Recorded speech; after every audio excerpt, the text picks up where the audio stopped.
आदाब, आप सभी का इस्तकबाल है। मैं हूं कुर्बान अली और हाजिर हूं आज का मुद्दा लेकर। साल 2014 में मुल्क के इक़्तिदार पर नरेंद्र मोदी के काबिज़ होने के बाद माना जा रहा था कि मरकज़ी हुकूमत वज़ारत अक़लियत को ही ख़त्म कर देगी, लेकिन हुकूमत ने ऐसा नहीं किया।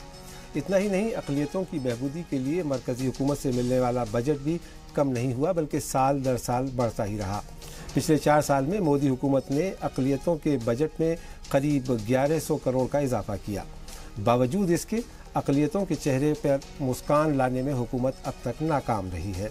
महकमा समाजी इंसाफ की पार्लियामानी कमेटी की एक रिपोर्ट के मुताबिक इस साल के बजट का तकरीबन 40% हिस्सा खर्च ही नहीं हुआ। ऐसे में सवाल ये उठता है कि कैसे होगी अक़लियतों की फलाह व बहबूदी। आज बात इसी मौजू पर करेंगे।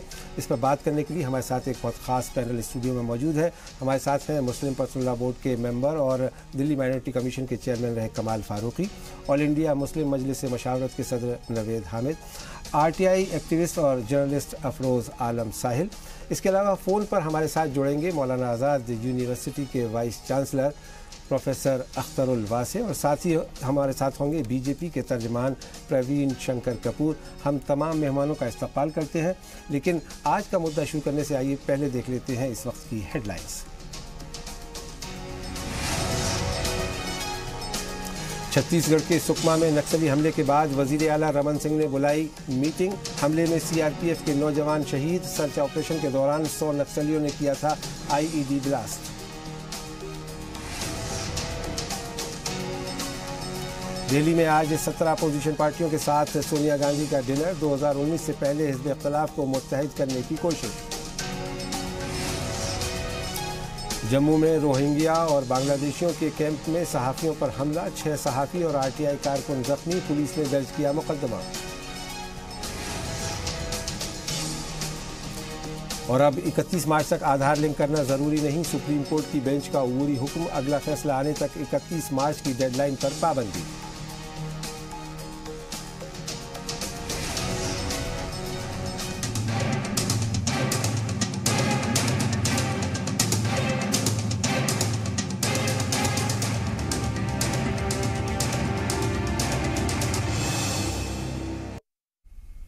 और अब बात आज के मुद्दे की। महकमा समाजी इंसाफ की पार्लियामानी स्टैंडिंग कमेटी की एक ताज़ा रिपोर्ट में कहा गया है कि वज़ारत अक़लियती उमूर ने इस साल के बजट का तकरीबन 40% हिस्सा खर्च ही नहीं किया और साल ख़त्म होने को है।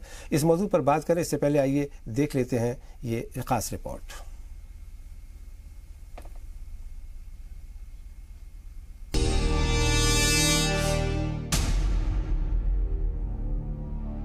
लाख दावों के बावजूद वजारत बराए अक़लियती उमूर अक़लियतों की बहबूदी को लेकर संजीदा नजर नहीं आती। वजारत रवां साल के अपने 4195 करोड़ बजट का तकरीबन 40% हिस्सा खर्च ही नहीं कर पाई। ये हम नहीं कह रहे हैं, बल्कि महकमा समाजी इंसाफ की पार्लियामानी कमेटी की रिपोर्ट कह रही है। आइंदा साल अक़लियतों के लिए मुख्तस बजट में 505 करोड़ का रिकॉर्ड इजाफा करके सरकार अपनी पीठ भले ही थपथपा ले, लेकिन इस साल के बजट का तकरीबन 40% हिस्सा न खर्च होने पर मुतल्लिका महकमे और वजारत के साथ साथ सरकार की मंशा पर भी सवाल उठने लगे हैं। इस रेशो से दूसरे बजट बढ़ते हैं, माइनॉरिटीज का बजट उस रेशो से नहीं बढ़ता है। थोड़ा बहुत जो बढ़ाया जाता है उसका प्रोपेगेंडा किया जाता है और उसके बाद उस पैसे को खर्च नहीं किया जाता। वो 31 मार्च आते आते ख़त्म हो जाता है। जब बजट आता है तब शोर मचाना शुरू कर देते, साल भर कुछ करते नहीं हैं और उसका ये नतीजा होता है कि जो फ़ायदा अल्पसंख्यक समाज को पहुंचना चाहिए वो नहीं पहुंच पाता है। बहुत शोर था, सब्सिडी ख़त्म कर दी है, लड़कियों के एजुकेशन के लिए वो खर्च किया जाएगा। सरकार बताए उनके लिए क्या खर्च किया है, कितना पैसा उनके लिए इस्तेमाल किया।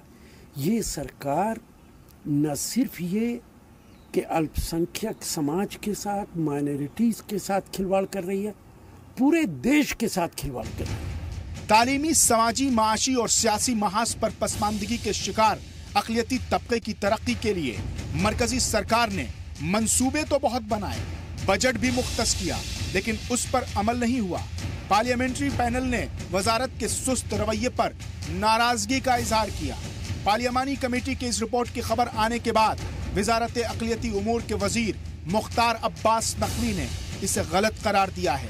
नकवी इतने नाराज हैं कि उन्होंने इस मामले में सवाल उठा दिया कि पार्लियामानी कमेटी की रिपोर्ट बाहर कैसे आ गई, वो इसको संजीदगी से लेंगे।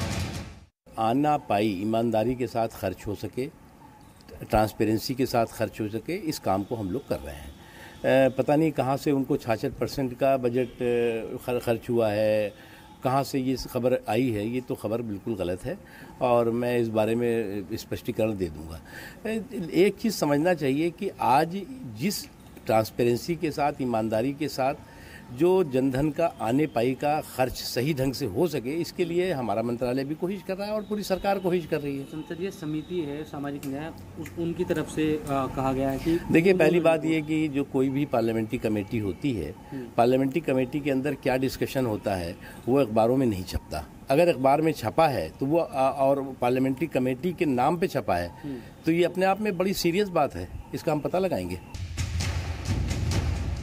वाज़ेह हो कि बीजेपी और अक़लियतों के बीच जिस तरह तजाद रहा है, उससे लग रहा था कि मोदी सरकार वजारत अक़लियत को कोई खास तवज्जो नहीं देगी। लेकिन वजीर आजम ने इस कयास को तोड़ते हुए अपने फॉर्मूले सबका साथ सबका विकास के तहत अक़लियतों के लिए अपने पहले बजट में 3,711 करोड़ की रकम मुख्तस की, जबकि 2013-14 में मनमोहन सरकार ने 3,511 करोड़ रुपए दिए थे। इस तरह मोदी ने मनमोहन के आखिरी बजट के मुकाबले में 200 करोड़ रुपए का इजाफा किया।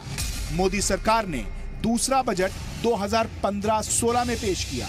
इस बार अक़लियती बहबूद के लिए मोदी सरकार ने बजट में 3,712.78 करोड़ रुपए मुख्तस किए।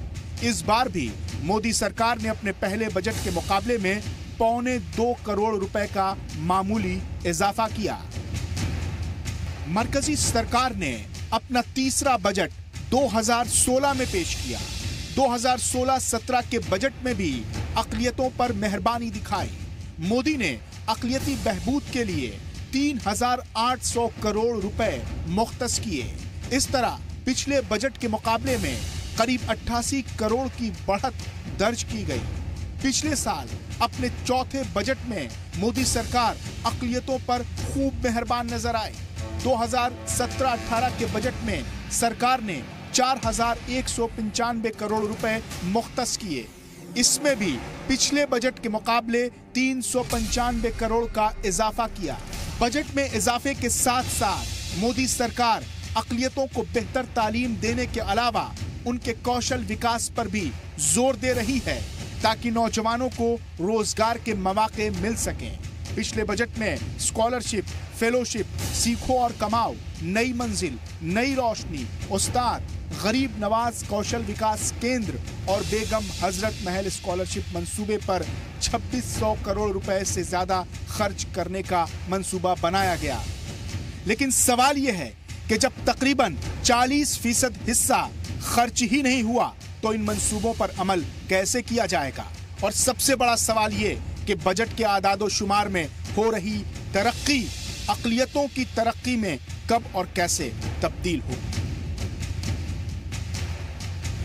माइनॉरिटी अफेयर मिनिस्ट्री कई खास स्कीम चलाती है, इसमें स्कॉलरशिप की स्कीम भी शामिल है।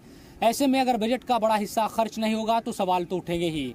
साथ ही नुकसान ये भी होगा कि बचा हुआ पैसा लैप्स हो जाएगा और आने वाले बरस में अगर सरकार मंत्रालय का बजट नहीं बढ़ाएगी तो इसमें भी हैरानी नहीं होनी चाहिए। कैमरामैन जितेंद्र सिंह के साथ जी मीडिया के लिए दिल्ली से मैं शुएब रजा। तो आज के मुबाहिसे की शुरुआत हम कर रहे हैं। हमारे साथ कमाल फारूकी साहब हैं। कमाल फारूकी साहब, अभी आपने ये रिपोर्ट देखी और आपका ताल्लुक़ रहा है माइनॉरिटी कमीशन से, दिल्ली के आप सदर रहे हैं। इसके अलावा जो इस मिनिस्ट्री जब कायम हुई थी उसके बाद रहमान खान साहब मिनिस्टर से, उनके साथ भी आपका ताल्लुक़ रहा, आप हुकूमत के साथ राब्ते में भी रहे हैं। ये पार्लियामेंट्री स्टैंडिंग कमेटी की रिपोर्ट है जो ये कह रही है कि ये तकरीबन 60% हिस्सा जो एलोकेशन था, बजटरी एलोकेशन, वो खर्च हुआ है। 40% अभी नहीं हुआ। तकरीबन 15 दिन बचे हैं इस महीने के ख़त्म और इस साल के बजटरी साल के ख़त्म होने में, क्या वजूहत, और साथ ही साथ पार्लियामेंट्री स्टैंडिंग कमेटी की रिपोर्ट में कहा गया कि ये पहला मौका नहीं है, इससे पहले भी जो बजट सैंक्शन हुआ था उसका पूरा इस्तेमाल नहीं हुआ। एक तरफ तो ये शिकायत की जाती रही है हुकूमतों से कि साहब वो माइनॉरिटी वेलफेयर के लिए पैसा नहीं देती, बजट नहीं देती, काम नहीं करती, लेकिन जब हो जाता है और वो भी पार्लियामेंट के ज़रिए, बावजूद उसके उसका इस्तेमाल नहीं हो पाता। इसकी क्या वजह आपकी राय?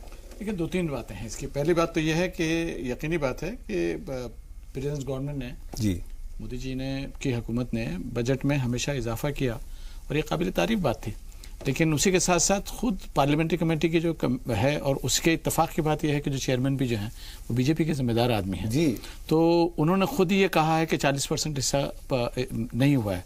तो इसमें कहीं ना कहीं माइनॉरिटी मिनिस्ट्री का भी लैप्स है और उसी के साथ साथ जो हमारी ऑर्गेनाइजेशंस हैं माइनॉरिटीज़ की, उनका भी कहीं कसूर है।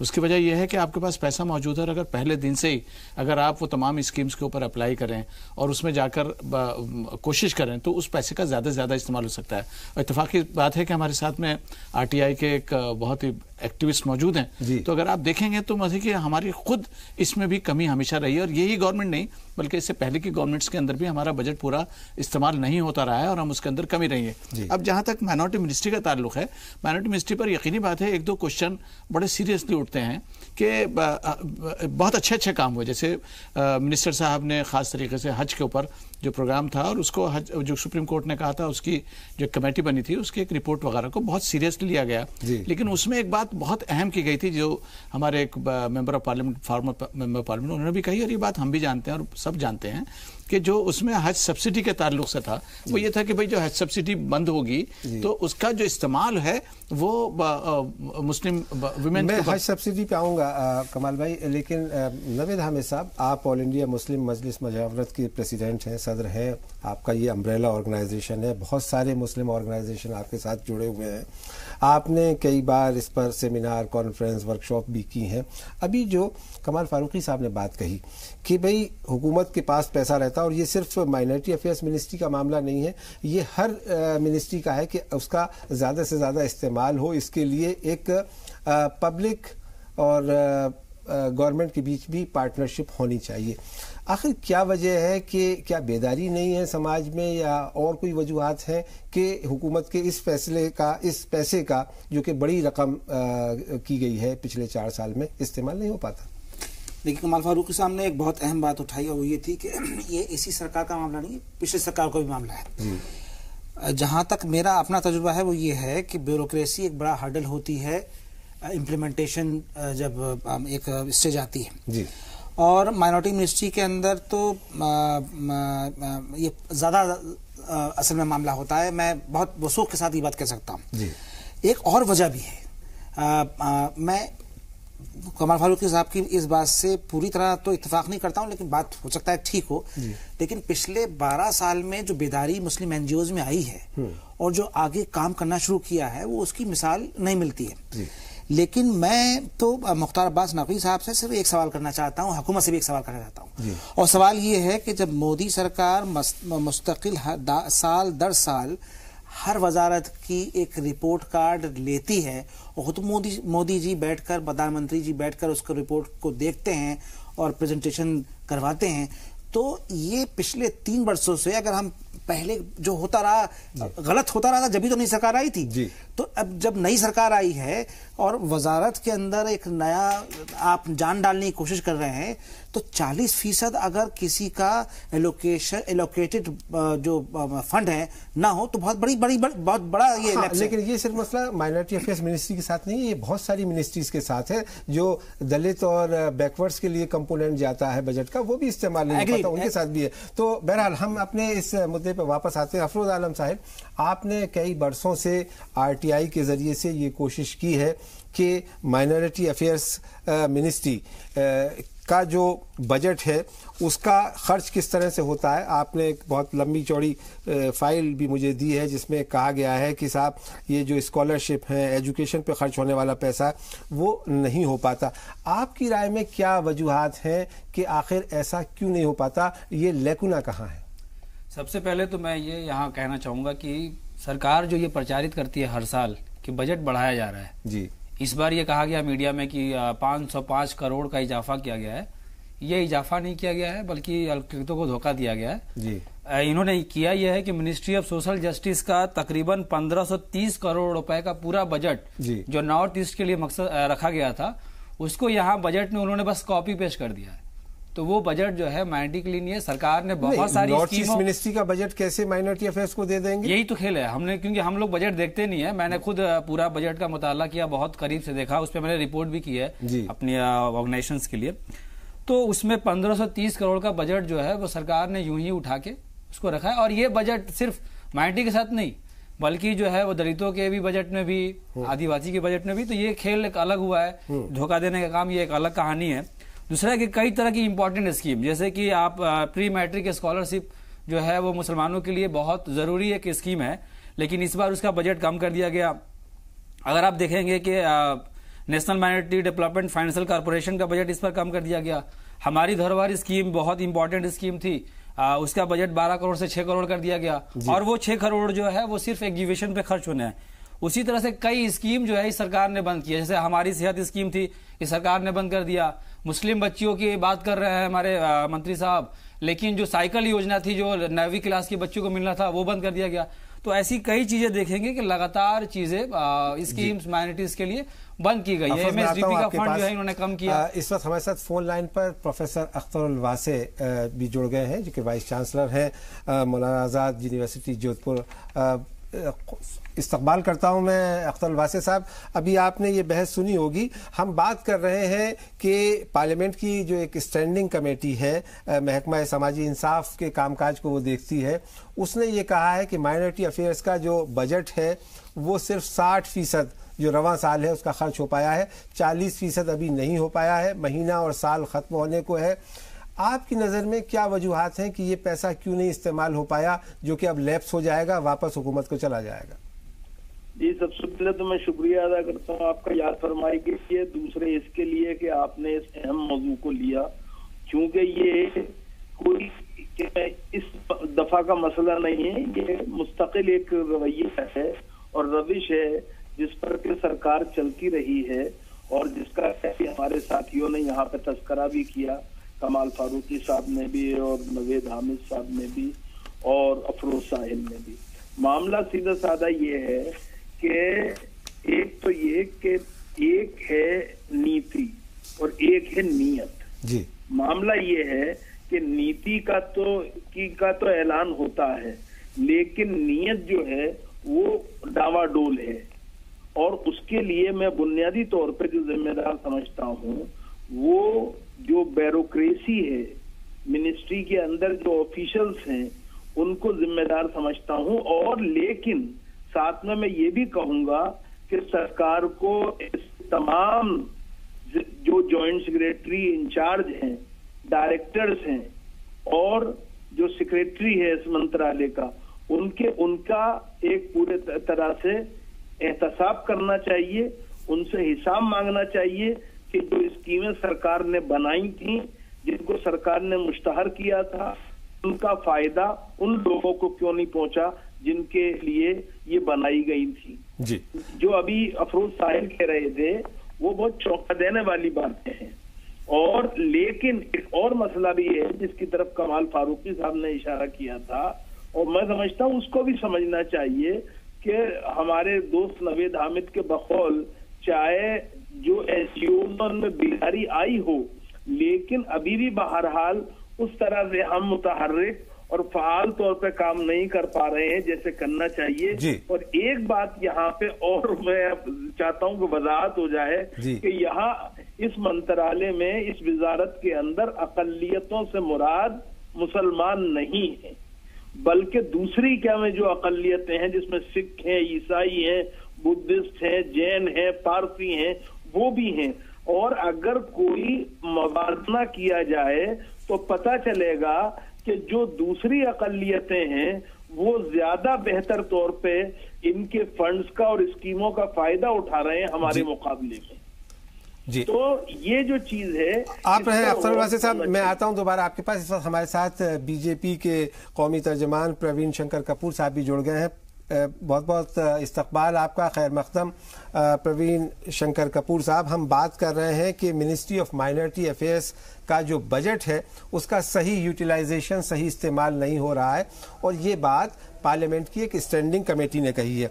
यहाँ मैं आपको ये भी बता दूं, शायद आपने शुरुआत में जब मैंने इसका तारुफ दिया था प्रोग्राम का तो आप ना सुन पाए हो कि 2014 से जब से आपकी हुकूमत है, माइनॉरिटी अफेयर्स के बजट में लगातार इजाफा हुआ है, और पिछले 4 साल में जो मनमोहन सिंह हुकूमत का बजट था माइनॉरिटी अफेयर्स मिनिस्ट्री के लिए, उसमें 1100 करोड़ रुपए का इजाफा हुआ है।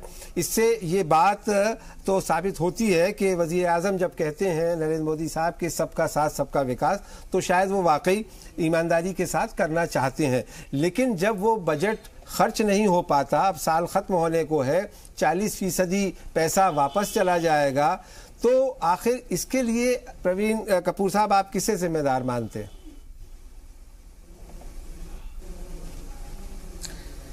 देखिए कुर्बान साहब, आप एक बहुत वरिष्ठ पत्रकार हैं और आपके सामने बहुत सारी राजनीतिक तरीके से चीज रखने की जरूरत नहीं है जी। ये 53वीं रिपोर्ट है, ये पहली रिपोर्ट नहीं है, 53 रिपोर्ट है पार्लियामेंट्री स्टैंडिंग कमेटी की, जिसने ये कहा है कि माइनॉरिटीज के लिए जो पैसा दिया जाता है वो ना तो पूरा खर्च होता है ना समय पे खर्च होता है। और खास तौर पे इस कमेटी ने एक और मुद्दा उठाया है, उस पर भी ध्यान देना आवश्यक है कि अभी तक तो ये ऐसा चल रहा है कि लास्ट मिनट में फाइनेंस मिनिस्ट्री नोट दे देती है, ये पैसा खर्च नहीं होता, तो इससे अगले साल माइनॉरिटीज के वेलफेयर के मिलने वाला पैसा घट भी सकता है। इसका एक खतरा ये भी है जिस पे हमें ध्यान देना चाहिए जी। मगर दूसरी ओर हम इसको पॉजिटिविटी से चलते हैं। मेरा मानना क्या है कि माइनॉरिटीज में मुस्लिम सबसे बड़ी माइनॉरिटी है, सिक्स के पास अपने स्कूल ऑलरेडी हैं और वो कहीं ना कहीं फायदा भी उठा लेते हैं, मगर आपके जो मदरसे हैं वो मेन स्ट्रीम एजुकेशन सिस्टम से नहीं जुड़ते, उसके कारण आपको इसका लाभ नहीं। इसी तरह आपके हेल्थ सेंटर्स हैं वो भी ना जाने क्यों इनका लाभ नहीं लेते। तो मेरा मानना क्या है कि अगर कौम अपना दरवाजा सरकार के प्रति पूरी तरीके से खोल देगी तो उसी को स्वयं को लाभ होगा, और इसमें मुस्लिम इंटेलिजेंसिया को आगे आना होगा और सरकार पर दबाव बढ़ाना होगा किस तरीके से यह पैसा मुस्लिम बेटरमेंट के लिए खर्च हो। जी, बहुत मुनासिब बात की आपने प्रवीण शंकर कपूर साहब। हम आपसे ये मुबाहिसा जारी रखेंगे, लेकिन यहाँ वक्त हो रहा है एक छोटे से ब्रेक का, जल्द हाजिर होते हैं, कहीं मत जाइए। हम आज बात कर रहे हैं मुस्लिम वेलफेयर की, माइनॉरिटी वेलफेयर की, माफ़ कीजिएगा, और उसमें जो माइनॉरिटी अफेयर्स मिनिस्ट्री का बजटरी एलोकेशन है, हम उसके सही इस्तेमाल कैसे हो इस बारे में बात कर रहे हैं। जल्द हाजिर होते हैं।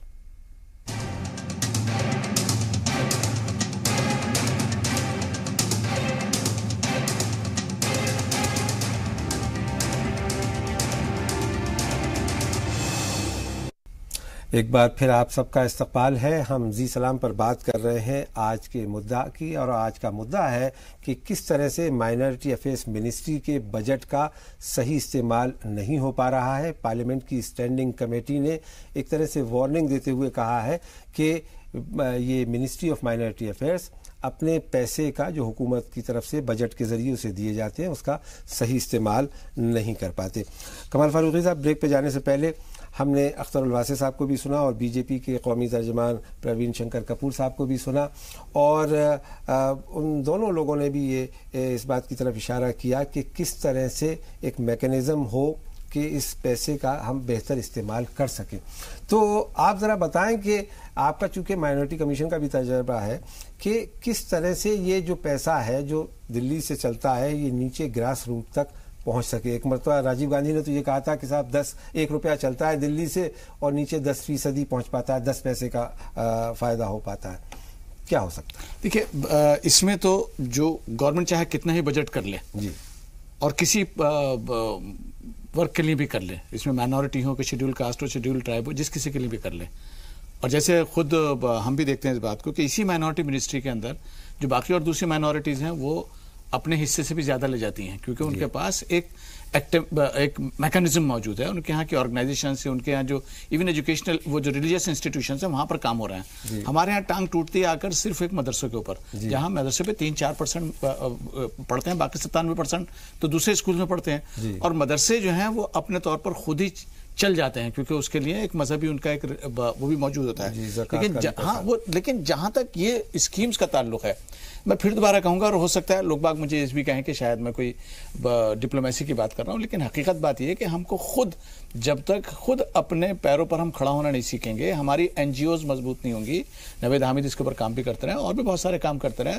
और जो हमारे माइनॉरिटी कमीशन जिस स्टेट के भी हैं, अगर उनको हम एक नोडल एजेंसी नहीं बनाते हैं और उनके जरिए खुद माइनॉरिटी मिनिस्टर जो कमीशन होते हैं उनके पास ये हक होता है। हमने उस जमाने के अंदर बहुत कोशिश करी, काम भी किया और कामयाबी भी हुई। ये हमको करना पड़ेगा। और बेसिकली जो स्कीम जितनी भी आ रही हैं, अब जैसे मिसाल के तौर पर पिछले साल एक बहुत अहम कमेटी बैठी थी, अफजल अमानुल्लाह की एक कमेटी और बैठी थी, जिन्होंने स्कूल एजुकेशन के ऊपर किया था। मुझे अभी तक वो ग्राउंड पर नजर नहीं आ रही और कोई उसके ऊपर काम नहीं कर रहा है कि भाई जो जितने भी हमारे माइनॉरिटी ब्लॉक्स हैं, जो देखिए आप, अब जैसे यूपी में मिसाल के तौर पर ऑलमोस्ट 144 माइनॉरिटी ब्लॉक्स हैं। उस माइनॉरिटी ब्लॉक्स का मतलब ये कि 25% से ज्यादा मुसलमान हैं वहाँ। तो उन ब्लॉक्स के ऊपर हम ध्यान को नहीं दे रहे हैं। हम अगर हम हर जगह, और बेसिकली देखिए मैं जरा थोड़ा सा इस मामले के अंदर स्ट्रेट फॉरवर्ड हूँ। ये आईएएस और आईपीएस और सर्विसेज के जो एग्जाम के बहुत ज्यादा जो शोर शराबा होता है, इससे कोई लंबा चौड़ा फायदा हमारा नहीं होने वाला। असल चीज तो वो है जो कि हमारी एम्प्लॉयमेंट जो प्राइमरी एजुकेशन है, सीनियर सेकेंडरी एजुकेशन है, और वहां से 10th से और 12th से जो बच्चे निकलने के बाद जो उनको जॉब अपॉर्चुनिटीज हैं, यूनिफॉर्म्ड और अनयूनिफॉर्म्ड अपॉर्चुनिटीज, उसके ऊपर कोई काम नहीं हो रहा है, बहुत कम काम हो रहा है। तो हमें जरूरत इस बात की है कि जो गवर्नमेंट की स्कीम्स हैं, बगैर पॉलिटिक्स में पड़े हुए, जो भी गवर्नमेंट आती है उसके पास एक बजट है और बजट का इस्तेमाल होना चाहिए। हमारी कोशिश ये होनी चाहिए कि एक तो ये कि 100% बजट इस्तेमाल हो, और जैसे आप भी जानते हैं कि जब बजट इस्तेमाल होगा तो उस बजट के इस्तेमाल के अंदर अगर मैक्सिमम यूटिलाइजेशन हो तो अगले साल फिर इंक्रीज उसका होने की ज्यादा चांस होते हैं। और दूसरी आखिरी बात मैं ये बतलाऊंगा, जैसे आपने भी बतलाया कि जैसे ये जो ये अकाउंटिंग है, ये मतलब इस स्कीम का निकाल के उस स्कीम में करा दिया, उस स्कीम में, बट ओवरऑल पिक्चर जो है ना वो हमको नजर में रखनी चाहिए। हमारे पास पैसा आ रहा है, अगर उसका इस्तेमाल हम लोग नहीं कर पा रहे हैं, गवर्नमेंट तो जिम्मेदार है ही है, तो क्या हम लोग खुद भी जिम्मेदार हैं इसके? नहीं है जी। नवेद हामिद साहब, एक बहुत पहले मौलाना आज़ाद फाउंडेशन बनाया गया और वो गैर कांग्रेसी हुकूमत के ज़माने में बनाया गया, फिर एनडीए की हुकूमत रही, उस वक्त भी वो जारी रहा, आज भी है। इसके अलावा नेशनल वक्फ डेवलपमेंट कॉरपोरेशन बनाया गया, उसमें काफ़ी पैसा दिया गया। क्या आपके पास कुछ आज़ाद शुमार हैं कि उसमें कुछ काम हो सका, कुछ सक्सेस स्टोरी हुई? देखिए, जो नेशनल ये जो वक्फ डेवलपमेंट कॉर्पोरेशन, तो ये तो बिल्कुल आखिर में बना था यूपीए के ज़माने के अंदर, और यूपीए ख़त्म हो रहा था बिल्कुल, शायद 3-4 महीने थे, आप कमर फारूकी साहब तो उसमें थे जी। तो उसमें तो फिर उसके बाद शेल्फ वो कर दिया गया, उसके बारे में तो कुछ मालूम नहीं। लेकिन ये कि ये जो मौलाना आज़ाद फाउंडेशन है जी, इसकी बराबर ये बात एक ज़माने तक तो शिकायत रही कि भाई उनके जो कंडीशंस हैं वो बहुत सख्त हैं जी। लेकिन आज भी जो एक बहुत सारी वजूहात में से एक बड़ी वजह ये जो primary scholarship, pre matric scholarship और हायर एजुकेशन जो जितनी भी स्कॉलरशिप्स हैं, उसकी एक बड़ी वजह ये है कि सेकेंडरी लेवल तक दस्तखत कराने पड़ते हैं प्रिंसिपल साहब से जी।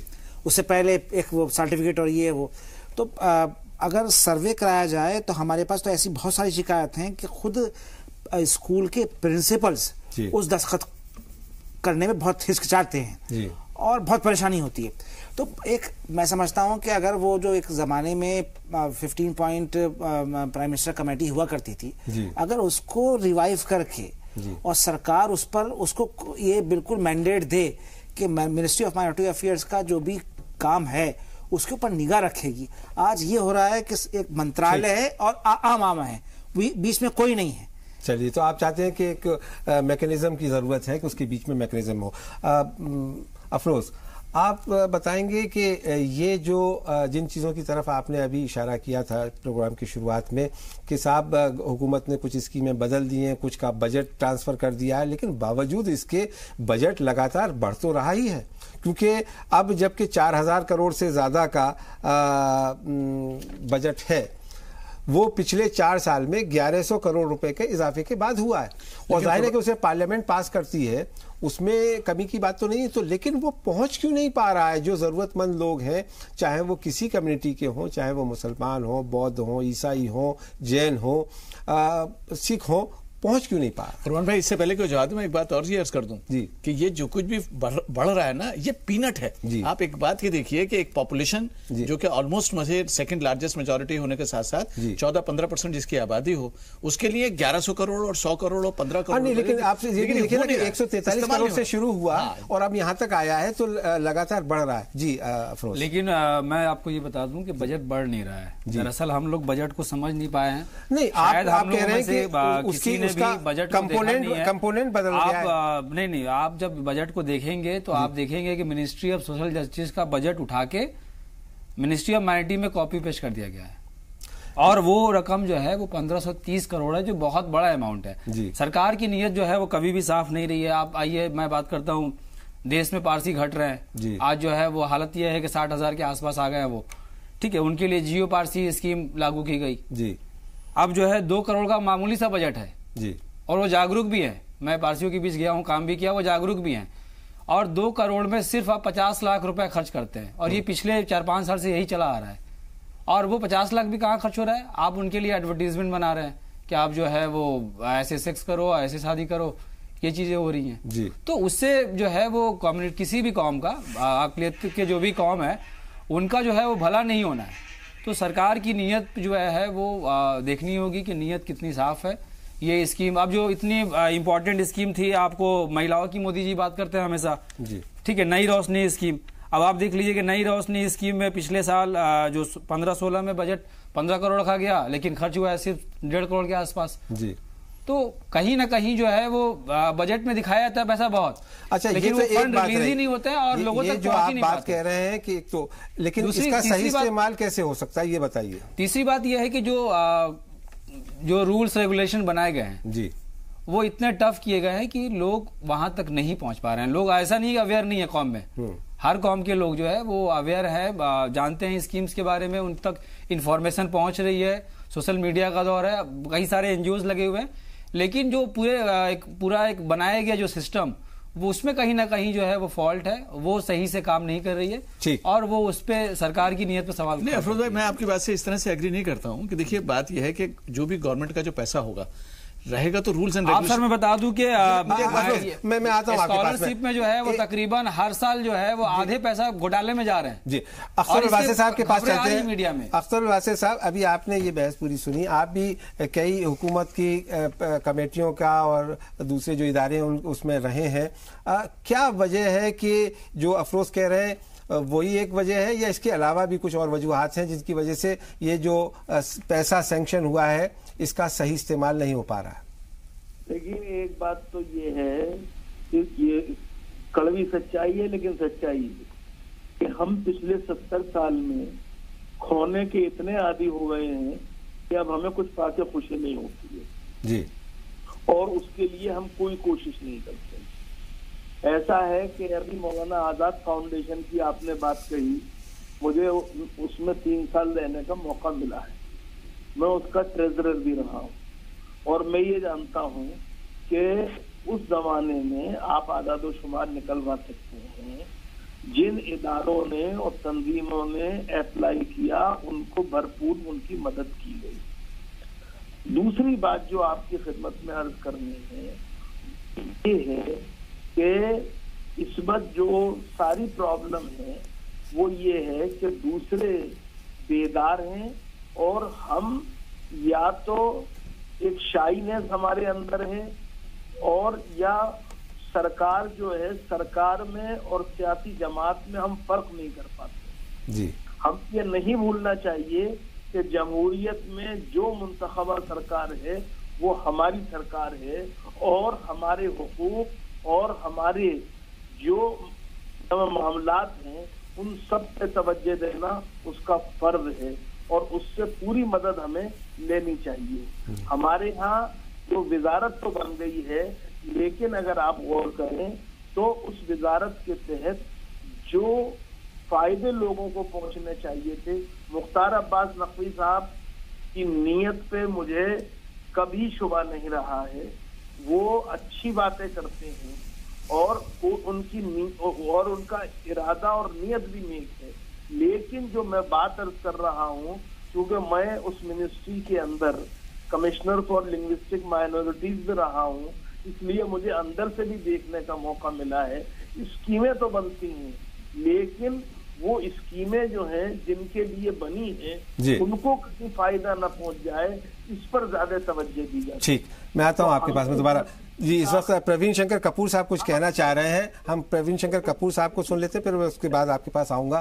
प्रवीण जी, ये कहा जा रहा है कि अभी आपने सुना यहाँ नुमाइंदों को कि कम्युनिटी की तरफ से जो बातें हैं वो कहाँ कहाँ प्रॉब्लम्स हैं और वो किस तरह से उसका इजाला हो सकता है, उनको दूर किया जा सकता है। क्या आप ये यकीन दहानी कर सकेंगे कि हुकूमत जहां सिर्फ बजट बढ़ा रही है, उसके फेयर इम्प्लीमेंटेशन के लिए भी कुछ कदम उठाए, कुछ तरीके उठाए? इसके बारे में आप कुछ कहेंगे? निश्चित तौर पे सरकार को कदम उठाने चाहिए, जैसे नावेद जी ने कहा चाहिए मिल सके। मैं तो अफरोज साहब जो आरटीआई एक्टिविस्ट के तौर पे काम कर रहे हैं, मैं ऐसे युवाओं से मुस्लिम समुदाय के कहूंगा कि वो आगे आएं और जागृति को बढ़ाएं। मगर आज के इस डिस्कशन में सबसे पॉजिटिव बात प्रोफेसर वसे साहब ने और कमाल फारूकी साहब ने रखी है, और वो ये है कि मुस्लिम समुदाय को सरकार से बचना नहीं चाहिए, सरकार से जुड़ना चाहिए। ये बहुत ही पॉजिटिविटी की बात इन्होंने कही है कि आप ये मत सोचिए कि ये किस पार्टी की सरकार है, आप ये सोचिए ये देश की सरकार है, आप देश के हैं और देश की सरकार से आप लाभ ले रहे हैं, आप किसी पार्टी से लाभ नहीं ले रहे। और इस सोच के साथ मुस्लिम समुदाय, मैं कुर्बान अली साहब आपके बहुत सारे सहयोगी एडिटर्स के साथ मुस्लिम पे बैठता रहा हूं, रब्बानी साहब के साथ बैठता रहा हूं जी। मेरा मानना क्या है कि अगर कमाल साहब एक एजुकेशनिस्ट भी हैं, कि अगर मुस्लिम मदरसे मेन स्ट्रीम एजुकेशन के साथ जुड़ जाएं तो ये समस्या पूरी तरीके से, अभी कमाल साहब कह रहे थे कि कौम में से मदरसे चल जाते हैं, जब तक आप कौम से मदरसे चलाएंगे ना तो उनका वो एजुकेशनल स्टेटस नहीं आएगा। आप उन्हें स्कूल के दर्जे पे लाइए, एक अच्छी शिक्षा संस्थान के दर्जे पे लाइए। आपके यहाँ बहुत सारी अच्छी एजुकेशनल इंस्टीट्यूट। प्रवीण जी, यहाँ मुझे रुकना होगा एक छोटे से ब्रेक के लिए, माफी के साथ यहाँ रुकेंगे ब्रेक के लिए, और ब्रेक के बाद जब वापस आएंगे तो फिर इस बहस को मोबाइल से कोई जारी रखेंगे। फिलहाल एक छोटा सा ब्रेक।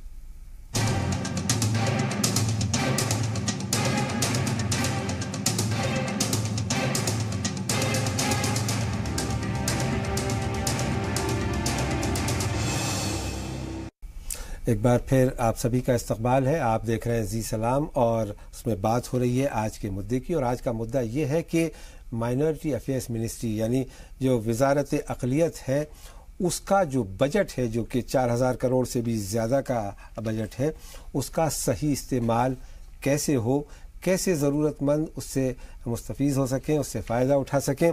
और ब्रेक पे जाने से पहले हम बात कर रहे थे, बीजेपी के तर्जुमान प्रवीण शंकर कपूर साहब बहुत ही मुफीद मशवरे दे रहे थे कि किस तरह से माइनॉरिटी कम्युनिटी के लोग इन हुकूमत के प्रोग्राम से फ़ायदा उठा सकते हैं और साथ ही साथ उस पर दबाव भी बनाएं और अपने लिए ज़्यादा से ज़्यादा रकम हासिल करने की कोशिश करें।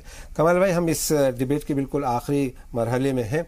मैं आपसे आपका फाइनल कमेंट जानना चाहूँगा कि ये मसला तो है जो हमारे सामने है और जिसके बारे में हमने बात की, लेकिन ये सिर्फ मर्ज़ की तशख़ीस है, इसका इलाज क्या हो, इस बारे में कुछ बताइए। देखिए, इलाज तो बस एक ही है, कोई सी भी हुकूमत आ जाए, आप अपनी फ्रेंडली हुकूमत ले लीजिए या सो कॉल्ड आपके अगेंस्ट हुकूमत, कोई भी हुकूमत हो, जब तक आप खुद उन तमाम स्कीम्स की स्टडी नहीं करेंगे, स्कीम्स के लिए जाकर लड़ेंगे नहीं, अप्लाई नहीं करेंगे, आरटीआई एक्टिविस्ट हैं आपके पास, वो जाकर पूछेंगे भाई कितने मुस्लिम एनजीओज ने अप्लाई किया, कितने नॉन मुस्लिम एनजीओज ने अप्लाई किया, उनको एनकरेज नहीं करेंगे, तो ज़्यादा तो आपको खुद ही करना पड़ेगा। कोई आपको, और ये ज़माना जो है ना बड़ा कॉम्पिटिटिव ज़माना है, लोग बाग पैर पे पैर मार के आगे बढ़ जाते हैं सॉरी कह के, तो आपको वो सब कुछ सीखना पड़ेगा कि किस तरह तरह से चीज़ें होनी चाहिए, एनजीओज बनानी है, रजिस्ट्रेशन करानी है, उसके अंदर जाना पड़ेगा आपको।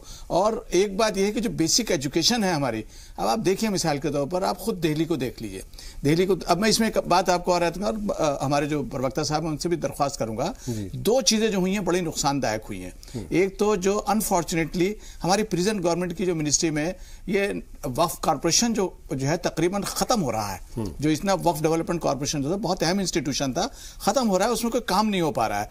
दूसरी बात यह कि जो औकाफ है, अब जैसे दिल्ली जैसी जगह के अंदर कितने अरसे से वहां कोई वक्फ बोर्ड नहीं है हमारा, तो इसके ऊपर गवर्नमेंट को खुद देखना पड़ेगा कि हमारी अपनी प्रॉपर्टीज जो हजार करोड़ रुपए की प्रॉपर्टीज हैं, और खुद बीजेपी के जो बहुत अहम लोग हैं जैसे प्रकाश जावड़ेकर साहब और बाकी सब लोग हैं, उन्होंने हमारी बड़ी मदद की थी वक्फ एक्ट बनने के अंदर। अब कम से कम उनका यह फर्ज हो जाता है कि कम से कम वक्फ एक्ट के जरिए जो हमको इंप्लीमेंटेशन कर सकते हैं, हमारी अपनी प्रॉपर्टीज हैं, जरा थोड़ा सा ASI को भी कहें कि जहां जहां मुसलमानों की प्रॉपर्टीज हैं, अगर वहां स्कूल खोले जाएं, कॉलेजेस खोले जाएं, दिल्ली जैसी जगह के अंदर जहां इतनी बड़ी आबादी हो मुसलमानों की और गिनती के 2-3 स्कूल्स हैं, तो अगर थोड़ा सा ब्रॉड बेस्ड होकर, मुसलमान चाहते हैं एजुकेशन करना, अच्छे चाहते हैं, हमको बेसिक एजुकेशन के ऊपर जो भी कर सकते हो, मदरसों को अपना काम करने दीजिए। प्रवीण शंकर कपूर साहब से उनका कमेंट ले लेते हैं। प्रवीण शंकर कपूर साहब, अभी आपने कमाल फारूकी साहब को सुना, आप क्या कहेंगे?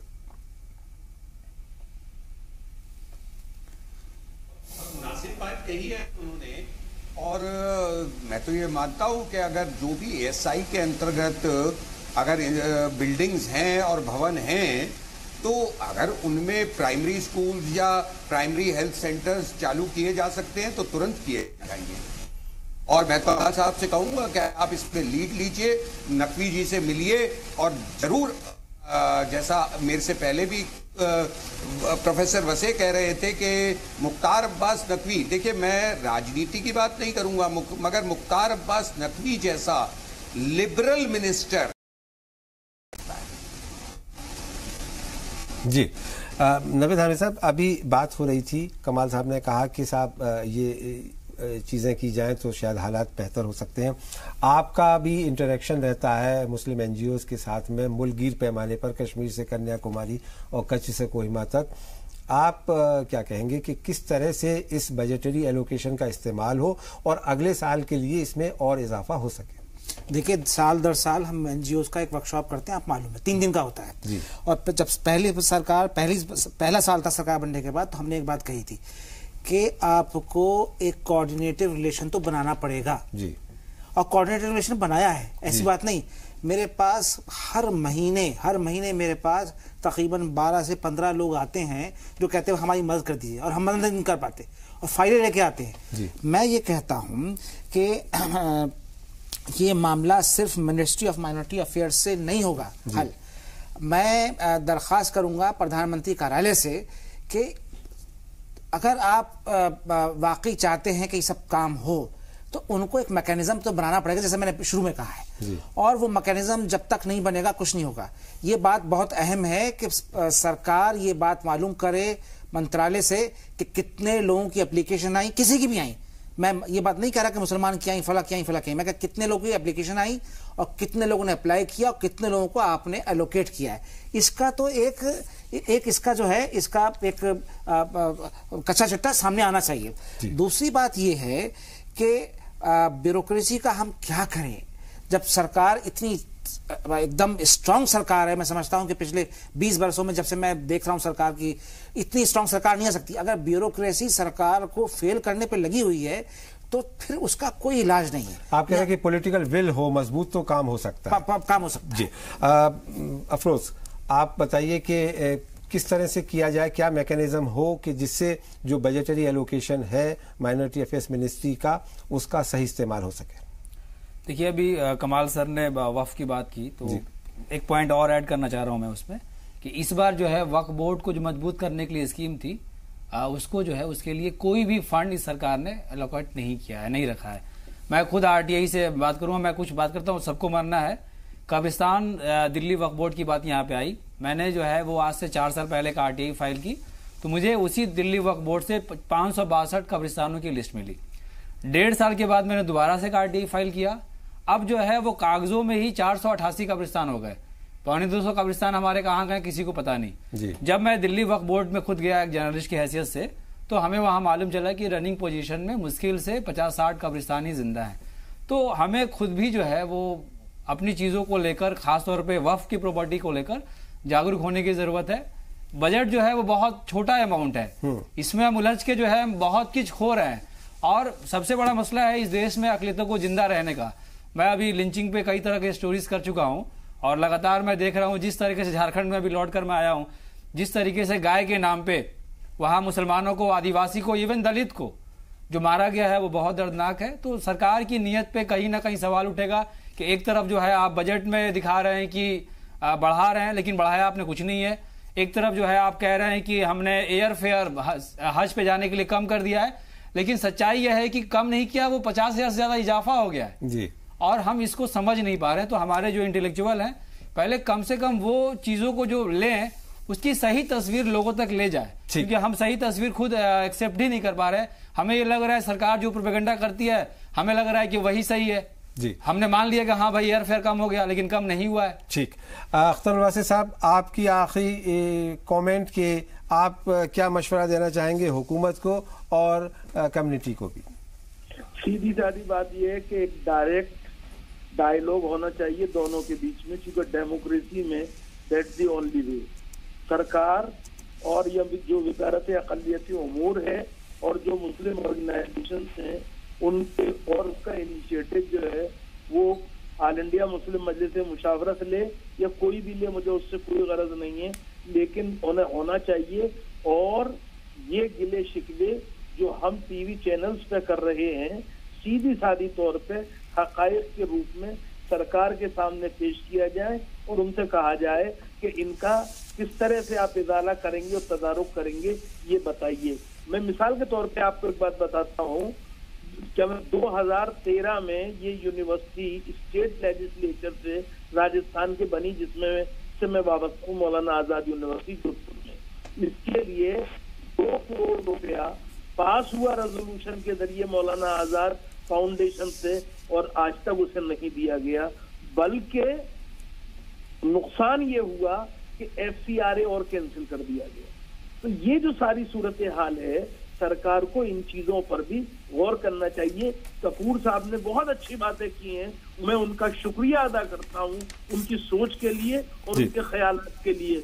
लेकिन एक बात उनसे कहना चाहता हूं, हमारी तालीमी जरूरत सिर्फ मदरसे नहीं है, बल्कि जो सेकुलर और मॉडर्न एजुकेशन है वो भी उतनी जरूरी है।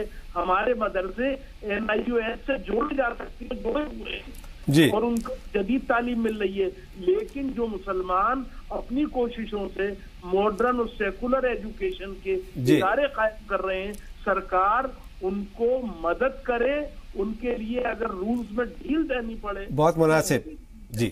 बहुत बहुत शुक्रिया प्रोफेसर अख्तर वासे साहब जोधपुर से हमारे साथ जुड़ने के लिए, कमाल फारूकी साहब, नवेद आमिर साहब और हमारे अफरोज साहिल साहब, और साथ ही बीजेपी के कौमी तर्जुमान प्रवीण शंकर कपूर साहब इस मुबाहिसे में हिस्सा लेने के लिए। तो हमें उम्मीद है कि आइंदा आने वाले वक्त में मिनिस्ट्री ऑफ माइनॉरिटी अफेयर्स का जो बजट हुकूमत की तरफ से एलोकेट किया गया है उसका सही इस्तेमाल होगा। अगले बरस शायद हमको ये शिकायत न करनी पड़े कि वो बजट लैप्स हो गया। इस उम्मीद के साथ मेरे साथ आज के मुद्दा में सिर्फ इतना ही। इजाज़त दीजिए, आदाब।